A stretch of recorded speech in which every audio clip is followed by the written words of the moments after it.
Hey, hi, hello. Welcome to Diana Emerson today. We are listening to Secrets of the Morgue, Severed Ties. Even though you didn't see any blood, you knew that something horrific had occurred. They had made some sort of agreement that we're going to kill Laura.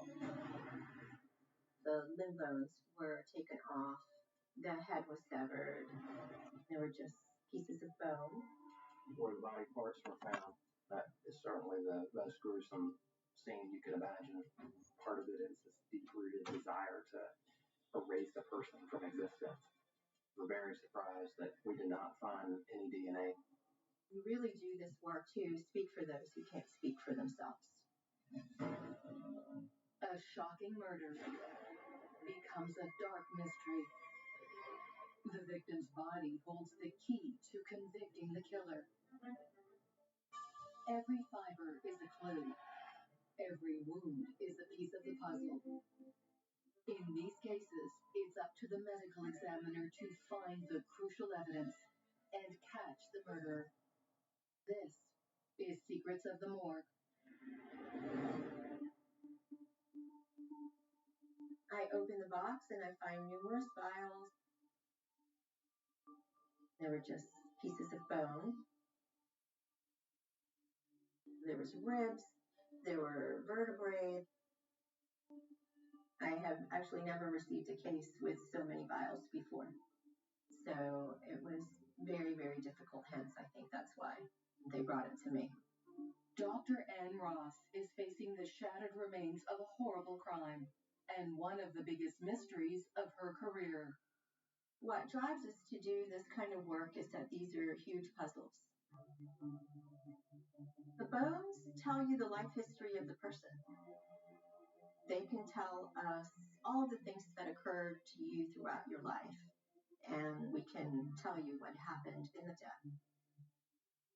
Bone analysis is my area of specialization. If you took this from me, I don't know what I would do. There would be no reason for me to get up in the mornings.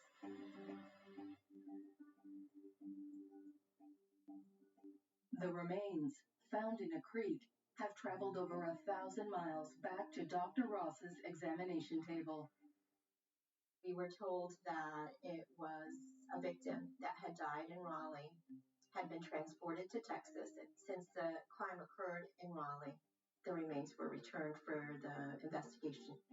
The bones belong to 27-year-old Laura Ackerson of Kinston, North Carolina. The question detectives Jerry Falk and Brian Hall need to answer is who would want to hurt Laura, and how did her remains end up so far away?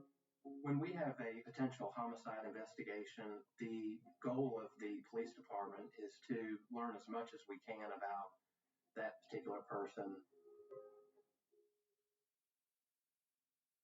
When we talked to Laura's friends, they described her as a very bubbly person, no enemies to speak of. She started this business with her friend, had an apartment in Kinston, and was just a wonderful person, according to everybody that knew her. A mother of two, Laura's life is focused on her children.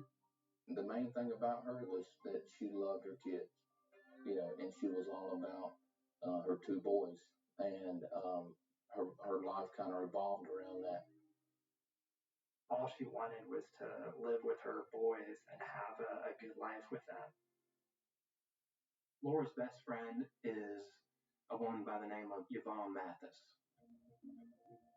Vaughn was a friend of hers and a business partner. She initially reported her missing.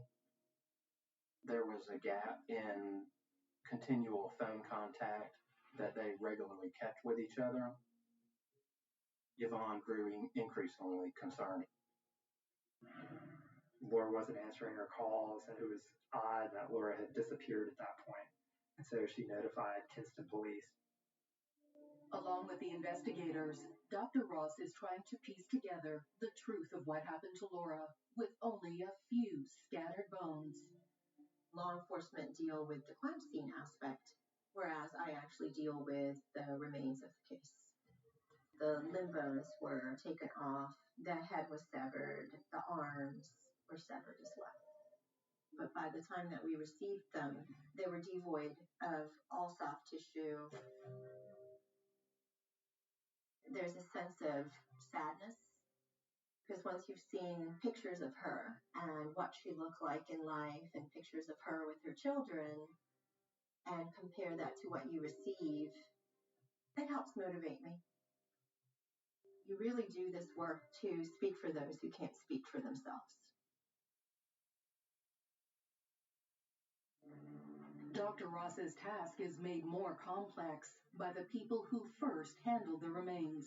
The medical examiner in Texas had sectioned the pieces where they saw trauma, but didn't let us know where on the bones they had made their cuts. So one of the things that we had to do that was almost impossible was to assess which was the trauma that was conducted at the time of death and what was the trauma that was conducted by the Hemi's office in Texas.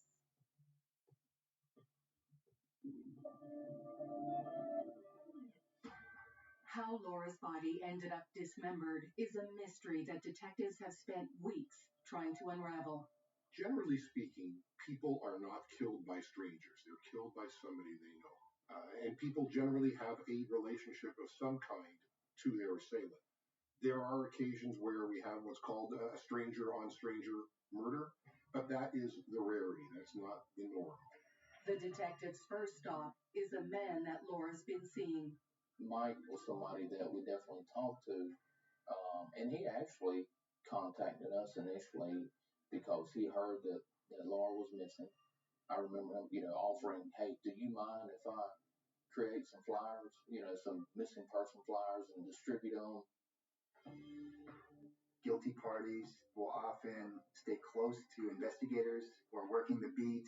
They like to keep tabs on the investigation, and they find a thrill in the fact that they're able to get away with it. So this is often an indication that a person is guilty. Detectives look deeper into Mike's relationship with Laura. She actually worked for Mike. And from what he said, they went out on a couple dates, 3 or 4 dates.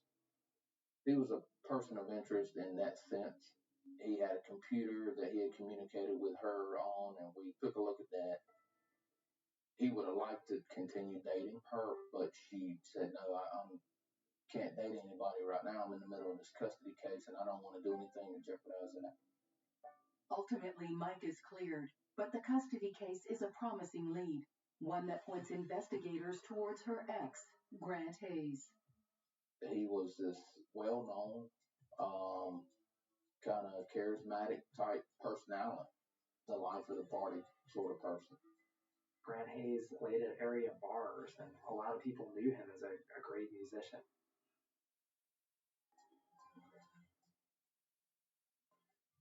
In 2009, Grant and Laura were living in the U.S. Virgin Islands for his music career and wound up getting married.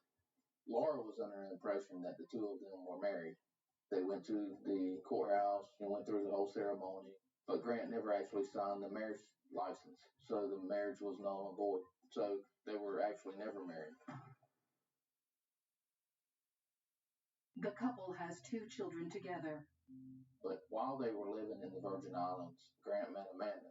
Amanda is a 39-year-old aspiring actress. Grant and Laura, they were still dating. They were definitely still in a relationship when Grant and Amanda met. But Laura actually wound up coming back to Raleigh when the children had some medical problems, and she came back to kind of take care of that. I think at the time that Grant and Laura, that they wanted to go their separate ways. With Laura and the children back in North Carolina, Grant and Amanda are free to make their relationship legitimate. Grant and Amanda wound up getting married in Las Vegas. And they also had a child together. The couple moves back to Raleigh, North Carolina. Grant wants to be closer to the sons he shares with his ex, Laura. What we found out was they had a court-ordered child custody arrangement where they would meet on Fridays and exchange the kids. There was a lot of bitterness between the two of them. between Grant and Laura. It was just a very strained relationship, during the time of this custody case. Any kind of custody battles involving children, it puts an enormous amount of stress on both parties. And this is the type of situation where the temperature of the family dynamic rises dramatically.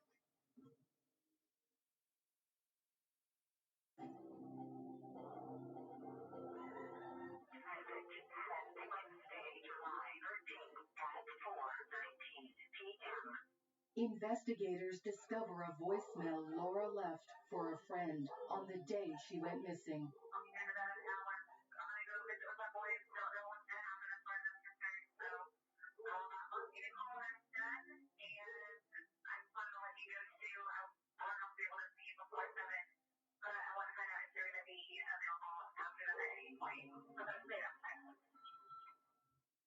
The voicemail raises questions for police. It was very unusual for Laura to go have a custody exchange with Grant at his house. It was usually done at a Sheetz gas station. So called him and asked, hey, do you know where Laura is? When's the last time you saw her? Grant says she came over that night. She got to the apartment about 6:30. She was there just a short time. She picked up the two boys and they leave for a few hours. She comes back to the apartment about 9:30, drops the boys off, and then she's gone, before 10 o'clock. Detectives press Grant for details about Laura's late night visit. Phone sounded like it was cutting in and out. And Grant said, I don't have good phone service right now. I'm out in the boonies. Which we thought that was odd because Grant lived in Raleigh. I didn't think they had any boonies in Raleigh. Suspicious, investigators questioned Grant's stepdaughter. We first spoke to Shay Elmer, which is Amanda's adult daughter. We say, we want to talk to you. Do you know Laura Atkerson? Yes. Laura's missing, and I think the wheels were turning in her head as well. Shay, of course, was very concerned. What's going on? I just found out my mom's in Texas. We asked, Shay, why did they go to Texas for? And she called her mom, and Shay's like, I had no idea you're going to Texas. The revelation explains the dodgy phone connection, but doesn't explain why Grant and his new wife left town right after his ex went missing. That threw up a red flag to us, like, why are they in Texas?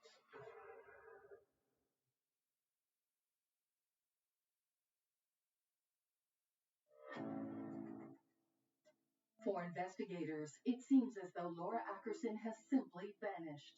But everything changes when they hear her ex-husband and his new wife Amanda may have driven to Texas right after she disappeared. We were able to get phone records back immediately, and we saw a couple of interesting things.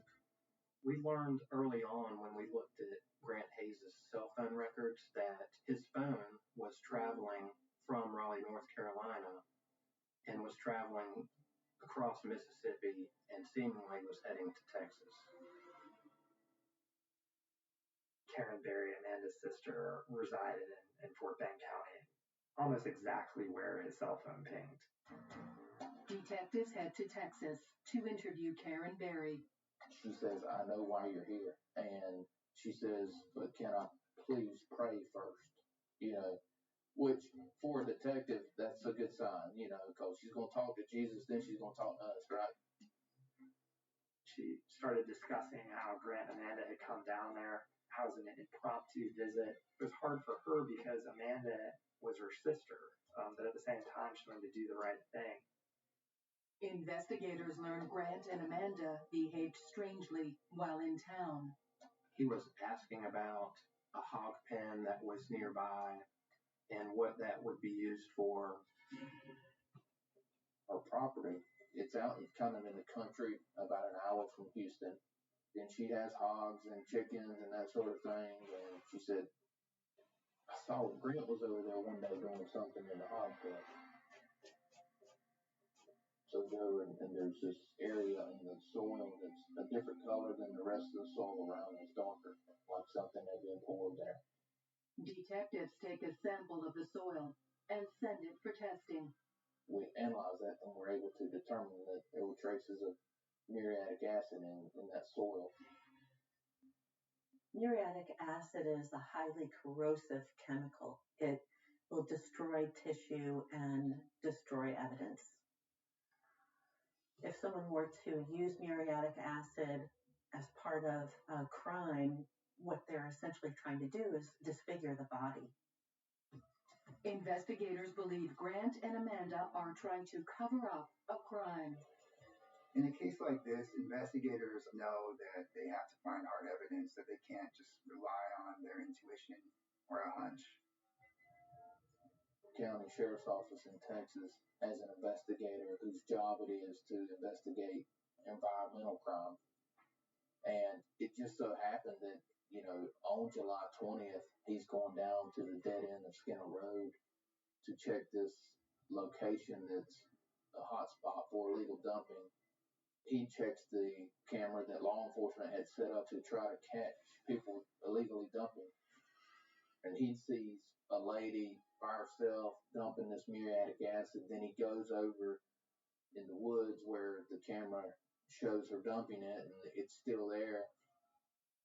The investigator says, "Hey, y'all might want to come down here and go down there and look at what he has." Immediately you can tell it's Amanda Hayes. Then she's driving Karen Berry's son's truck.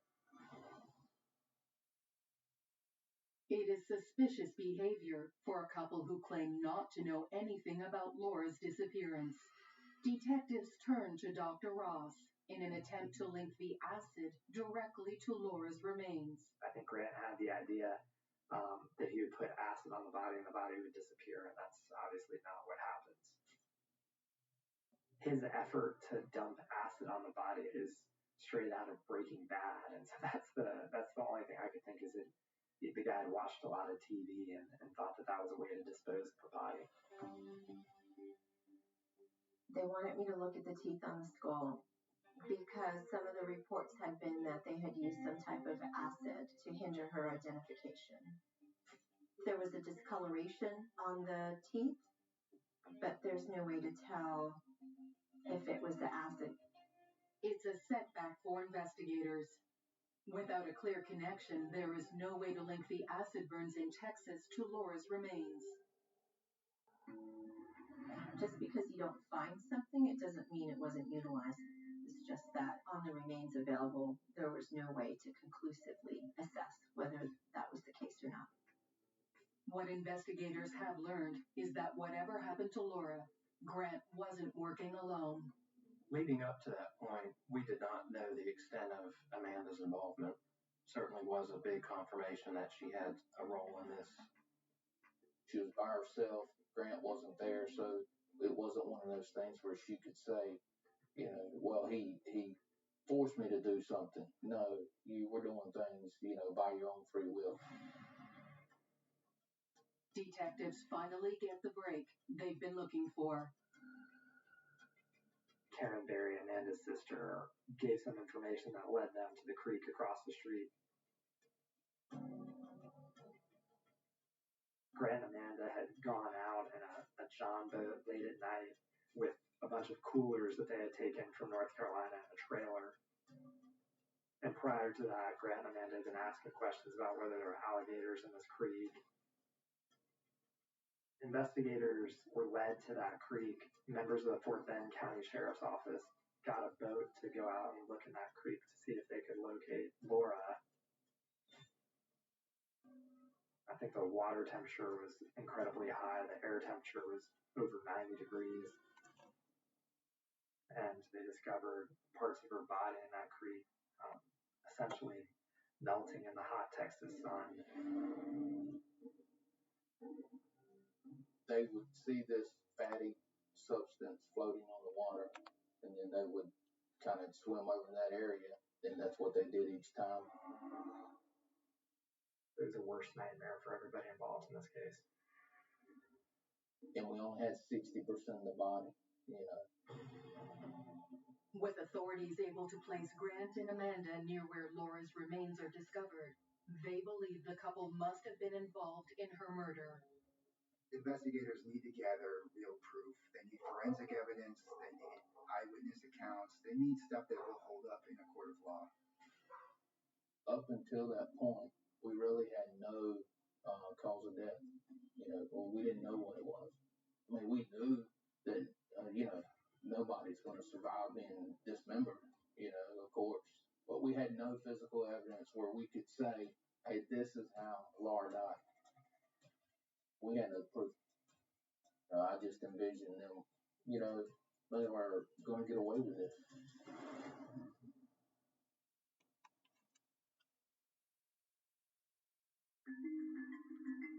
Investigators believe Grant and Amanda Hayes are involved in Laura's murder. They turn back to Dr. Ross to find physical evidence they need to connect the pair to the brutal crime. Bodies are dismembered for various reasons. One is for transportation, to get the remains out of the crime scene to another place. The second one would be to hinder identification. And the third one is you just hate that person so much, it's like an overkill kind of situation. The first thing we need to do is tool mark comparison. Most recently, tool mark analysis on bone has been delegated to the forensic anthropologist because we are bone experts. The different tools that I've seen used to dismember a body include a hatchet, an axe, a saw, and a butcher's knife. Some individuals may make a conscious decision to use something that doesn't require a lot of physical labor. So it may be an electrical tool. It may be something that's powered by gas.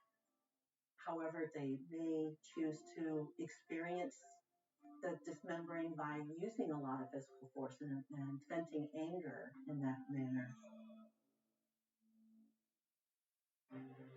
If Dr. Ross can identify the specific tool used to dismember Laura's body, then investigators may be able to link it to Grant and Amanda. Any type of tool mark is best assessed on the cortical part, which is the hard bone. Unfortunately, most of what was brought to the laboratory had more of the spongy bone than the hard bone. The bone isn't ideal for the test, but with so few remains, Dr. Ross doesn't have many options. We examine the remains across sections of the cut, and that will give you the striations of a saw. You can determine teeth per inch, which is the count of the teeth that are found on a saw, and also the persistence marks, the cuts that haven't been completed. And there were a minimum number of cuts. So that indicated to me that it was most likely a handsaw that had done the remains. There's a lot of psychological research that says that it's not just an effort to hide a body or get rid of a body, but part of it is this deep-rooted desire to erase a person from existence. On a human level, it's just devastating to know that this young woman who had 2 children, her body had been cut up. It's very horrifying to hear facts like that. This particular case certainly will task your mental and physical capabilities, but you have to keep working in order to solve the case. Armed with the information from Dr. Ross, detectives search the Hayes apartment, looking for the tool used to dismember the body. The apartment wasn't messy, but it was obviously very much lived in with children, Looking through the apartment, the thing that catches our attention is the bathroom. You turn the light on and it's, everything's shining. Everything is just spick and span. We noticed that the shower curtain was missing in the master bathroom. It was also missing a toilet mat, a toilet brush. Everything a normal person would have in their master bathroom was absent. There was a distinct smell of a cleaning solution, and it was very prevalent as soon as you walked into that bathroom. And there's this bleach stain on the carpet right near the little entry area. So at that point, we felt that the crime scene most likely occurred in that apartment, but specifically the dismemberment most likely occurred in the bathroom itself. It's not something that you can have leave your mind, even though you didn't see any blood. You knew that something horrific had occurred in that bathroom. We have special tools to be able to illuminate a bathroom to see if there is a source of biological material. We took out the plumbing, we took up the shoe molding, we took up the flooring. We swabbed and luminoled every inch. We tore that bathroom upside down. We didn't find any physical evidence, biological wise, any blood or large DNA or anything like that. I felt like we were going to find something in that bathroom, and we didn't.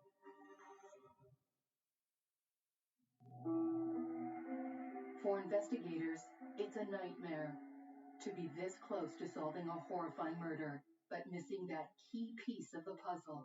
It's devastating because in all these murder cases, you feel like you start to know the person. I mean, with Laura, I read through all her emails. I read through her countless voice recordings, talked to all her friends. I became a prosecutor because I wanted to work to try to help my community be safe and at the same time seek justice. Just when it seems justice may never be served,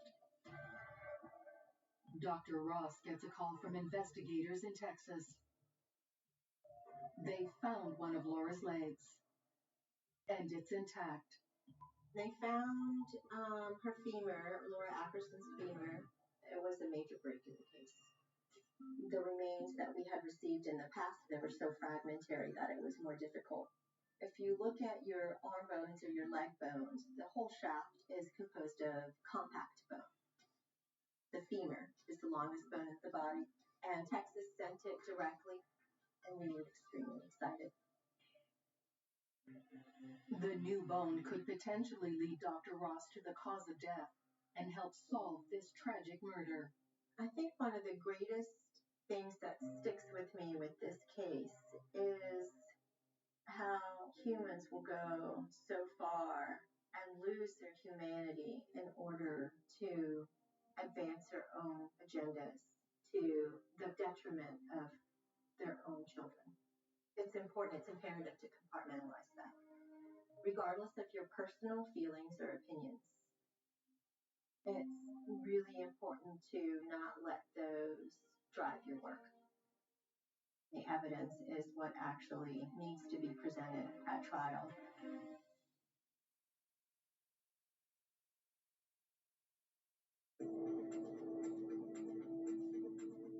Determined to get justice for Laura Ackerson, investigators search her ex-husband's condo for a second time.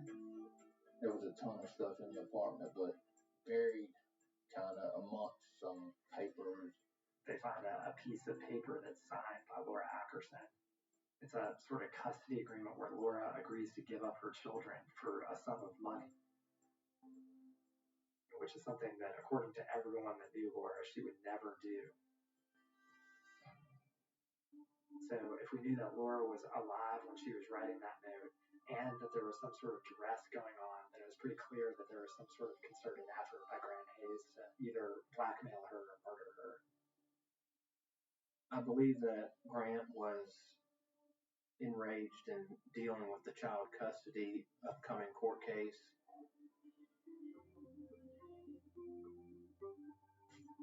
Grant was anchored in this community because of Laura Ackerson, because of these boys, and getting rid of her would allow him to move off to have his music career. The custody papers are a critical piece of evidence. But it isn't the only thing investigators discover. We found a manual for a saw, which of course, was significant because we were dealing with body parts that had been cut up. This saw was a Skil brand reciprocating saw, and through internet searching found out that it was sold at Walmart. So I got up with the local Walmart loss prevention people here in Raleigh and said, hey, can you just look and see if you've had this type of saw sold, recently? Loss prevention told me yes, they had one in particular that was suspicious because it was on July 14th at 2:30 a.m.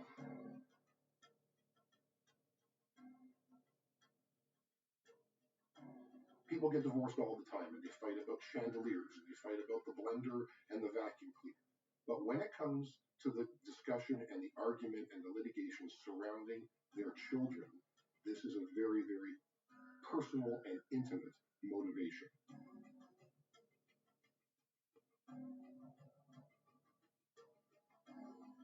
And sometimes that fighting for the kids takes them out of the courthouse and into the criminal world. We got video that showed Grant Hayes going around the store and shopping for that particular saw with several other items: goggles, gloves, trash bags, plastic tarps, and additional saw blades. So that's like a cleanup kit. He didn't just go in and grab the first saw that he saw. He actually took some time and pondered and walked back and forth up the aisle and, do I want this one? Is this one going to be able to cut through body parts, or do I need this one? So he put some thought into it, which goes to his premeditation.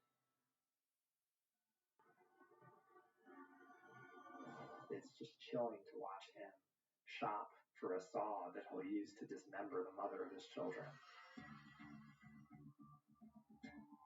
We had a meeting, Detective Falk and the prosecutor, Boz, about this case, and they said, we saw Grant Hayes on video buying reciprocating saw. I knew it was done by saw from the initial set of remains that we had, but it appeared my initial assessment in that it was a handsaw was incorrect. And when they came to me with this, I was like, well, if you get me the saw and the saw blades, we can test that saw and compare it to those found on the new set of remains of Miss Ackerson. It's a groundbreaking test, and to do it, Dr. Ross needs a fresh bone to compare with the marks on Laura's femur. We usually use pigs, the common pig, as it has normally been used as a proxy for humans. If you receive a long bone, you should test it using a long bone of the pig. So I went out and bought, the same exact saw and blades and, gave them to Dr. Ross. It was an electric reciprocating saw and two types of blades. I believe it was wood and an all-purpose. And then we compared the two types of saws. And what you're looking at, those grooves that those teeth leave on that hard bone. And we were able to compare the distance between the grooves and the teeth using the two types of blades. I wasn't sure what to expect. The first one we tried was the all-purpose blade. So the image on the top are those of Laura Ackerson's cross-section of her femur compared to the marks of the pig's proxy. And when you look here, you can see that there's less distance between each tooth, and then in this one, there's much greater distance between teeth. The all-purpose blade didn't align, and we were like, oh, okay. And then we compared the wood blade. We couldn't believe it that that was it. It was clear as day on the big screen. It was the wood blade that was the one that produced the marks on Miss Ackerson. That was a very exciting moment.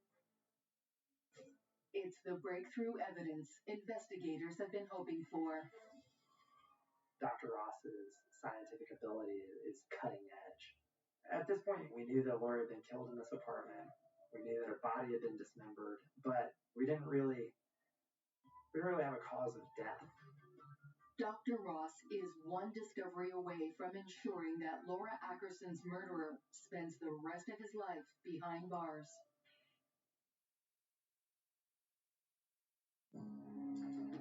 In the tragic slaying of Laura Ackerson, one final mystery remains: the exact manner of her death.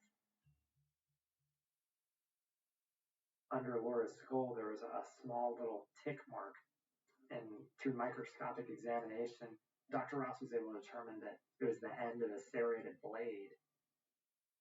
A stab wound from a sharp-tipped knife will leave an imprint. You see the nick on the bone. Laura had a stab wound on the anterior surface of one of the cervical vertebrae that was under the chin and around the jawline. The cause of death most likely was due to a stab to the neck. That was an important piece of evidence to really help us identify what had happened in this case. Then going back to the pictures from the search warrants, we noticed that there were some knives missing in the house.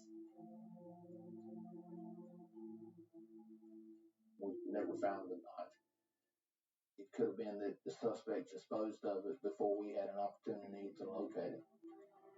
At long last, investigators have what they need to charge Grant and Amanda Hayes for murder. When they were arrested, I believe their reaction was much the same when we first met them. They were very calm and relaxed and seemed to be a happy couple that was going to get through this difficult time. Couples that kill together as a team are a rarity, but they do happen. And when they do, there's this tremendous psychological connection and bond between the two of them. If you think about all the people, what's the likelihood of finding a man and a woman who both have the same evil state of mind, that together they think going out and killing somebody is a good thing? With Dr. Ross's help, investigators have a full picture of what happened to Laura on the night she was killed. Laura was invited to go to Grant and Amanda's apartment under the ruse to visit the children. There's some conflict or disagreement as far as the child custody. Laura's forced to write the letter under some sort of duress or threat. We ended up sending that off to the FBI to evaluate and do a handwriting examination on, and they were able to determine that the top half was done by Grant, the bottom was done by Laura. I believe the initial attack takes place in the dining room, kitchen area in the apartment between Laura and Grant and Amanda. And during the course of that, the evidence tells us that she's stabbed in the neck. Laura is moved to the bathroom. And I really believe that they probably close off the bathroom till the next day. The dismemberment would have taken a very long time, and we believe that the children were most likely asleep when this occurred. I think they're probably trying to figure out, what are we doing? What are we going to do? How are we going to go about getting rid of her body? They go out and they get the acid, they try that, and that doesn't work.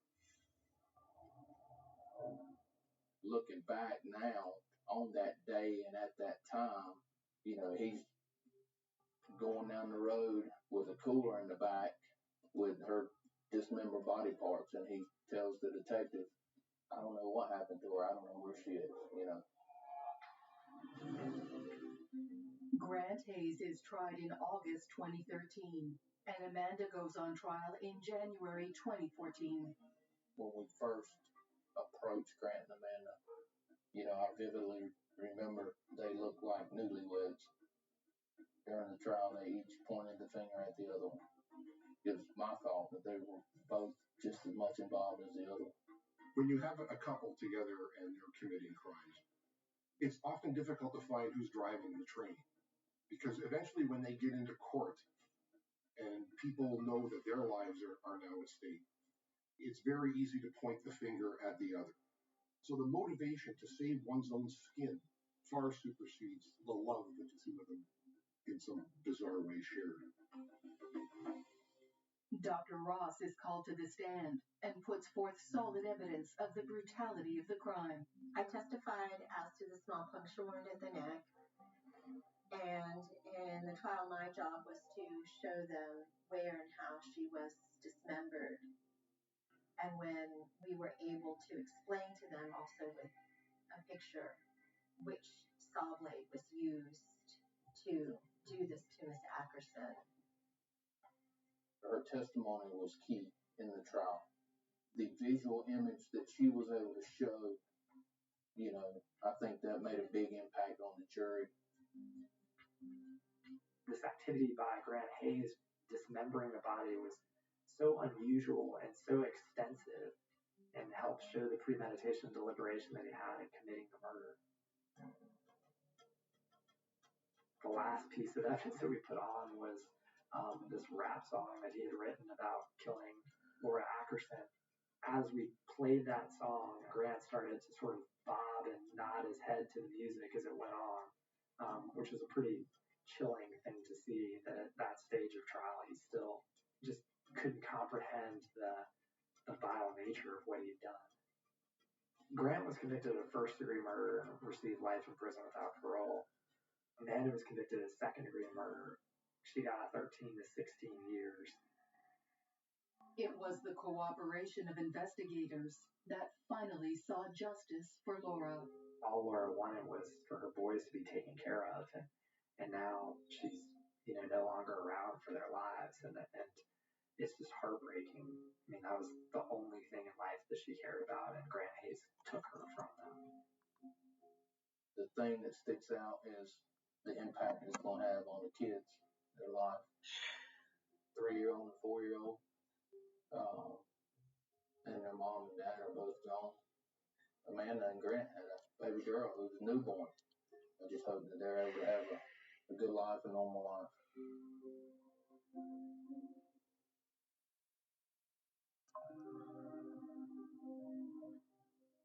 I felt that